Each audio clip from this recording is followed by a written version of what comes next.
everyone, and welcome back to the Life on the Road podcast. So, today's episode is definitely a story, and we are going to be talking about my trip to Las Vegas for the SEMA show. And let's just say it definitely was a ride. My parents and I had left on Friday, October 31st for Las Vegas, and like I said, oh man, was it a trip. I mean, it took us about 2 days to get there, although we could have made it in about a day and a half, but our reservation at the hotel we were staying at in Vegas didn't start until Sunday. So, by Saturday, we had made it to Arizona, and that was beyond confusing because of daylight savings. I mean, we were staying in an area also of a reservation, so they don't do time changes, so you could imagine. We until we actually got to Vegas, we pretty much had no idea what time it was, which, I mean, it was kind of funny, but it was so confusing. With getting to Vegas on Sunday, we ended up going out to dinner to Benihana's, which was conveniently also in the hotel we were staying at, but that was my first time ever being at a place like Benihana's. I mean, it was a totally new experience, and honestly, it was a little too chaotic for my kind of dinner, but it was really good, and it was still a lot of fun. Now, after Sunday night's dinner adventure, the rest of the week really kicked off, obviously, on Monday. And I'm going to be honest that I might get some of the days and things mixed up because it was such a crazy busy week. But, like I said, Monday was the kind of kickoff, and we basically had our one and only free day on Monday before the show started on Tuesday. So, my parents and I, we started out by going to the convention center to set up the NSRA booth, but then we ended up at Caesar's Palace in the Forum Shops, which there is so much to see there.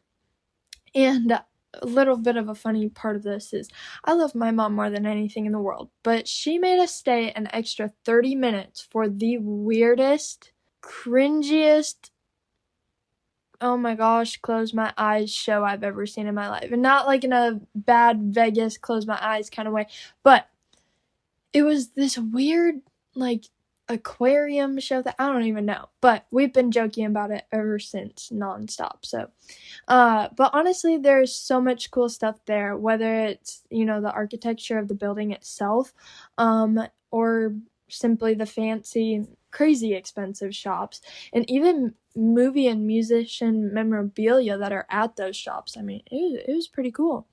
Tuesday was incredible.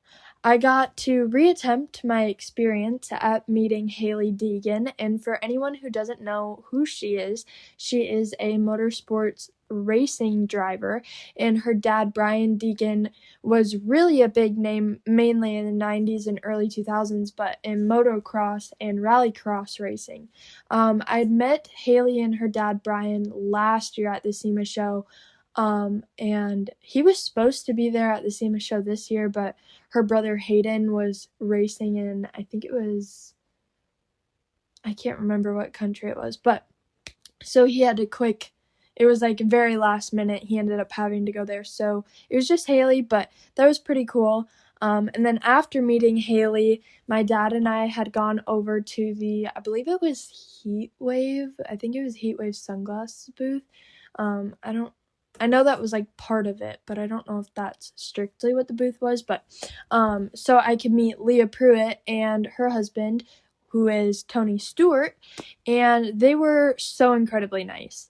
And I guess Tuesday was my meet everyone day, because after that, thanks to my godmother Mary Thorson, I was actually introduced to Candy Clark, who's most famously known from her role in American Graffiti. And alongside all of the meets on Tuesday, the Roadster Shop unveiled some vehicles at their booth, including Angie Johnson's 1980 Trans Am built by Johnson's Hot Rod Shop. And honestly, I have to say that was probably my favorite car that I saw at the whole show. I mean, it was an incredible build. That night, we had one of the funniest dinners ever. We somehow fit 10 people into one car, which was like we had the total NSRA clown car going on. And man, I wish I could share some of the stories. But honestly, most of the conversations in that group are so random and odd. I mean, it's hilarious, but it's probably best that I don't. And we actually celebrated Mr. Tom Wilkerson's birthday that night. Oh, wait! So actually, the night that we fit 10 people into one car, what night was that? I don't remember what night. Maybe it was Monday then? I don't know. I don't remember what night it was. But, we went out to this, like, family-style Italian place, for Mr. Tom Wilkerson's birthday, and that was a really fun night, but the night that we had fit everybody into the one car, we went to the Treasure Island Casino. We went to this, like, Western line dancing bar type of place, but now I can't remember for the life of me what night that was, but some of those conversations, I mean, they were very interesting. Wednesday night was the HRIA banquet, which is a Hot Rod Industry Alliance banquet dinner type of thing. And so that was another really big highlight. I actually got to help Craig by taking photos when Bobby Alloway received the Street Rotting Achievement Award from NSRA, which was such a cool moment. I mean, not only was it cool that Bobby received that award, but it was a cool moment for myself personally because I was taking pictures on a phone, on my dad's phone actually, because my camera is terrible, and the pictures didn't turn out as great as I wanted them to, but I mean, it was still really cool that I got that opportunity for sure, and I was really grateful for that. But after the banquet, we met Dave Kindig again from Kindig Design, which he actually received an award that night as well. Nice guy. And then we went out onto the Vegas Strip. And let me tell you, driving down the Strip at night is so cool. I mean, it's so beautiful. And it's literally just buildings with neon signs. But it's so beautiful. And I mean, seeing that is just, it makes you go, you're like, wow, I really love Vegas. Moving on to Thursday, it was really more of a chill day. My mom and I went shopping. I mean, we walked around the show a little bit, but we ended up stopping by the Venetian, and they had incredible ice cream. Like, seriously, it was so good.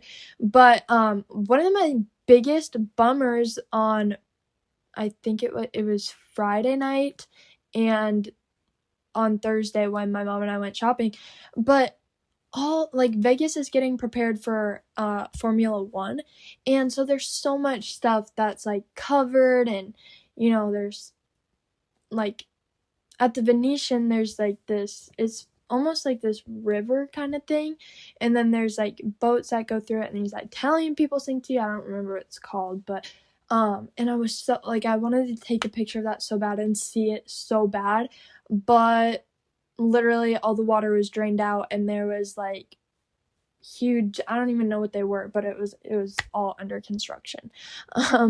But you know how I say Vegas is kind of crazy? I think it's now officially the place where I've heard the widest variety of accents. I mean, even more than the Louisville Street Rod Nationals or back to the 50s, in all honesty.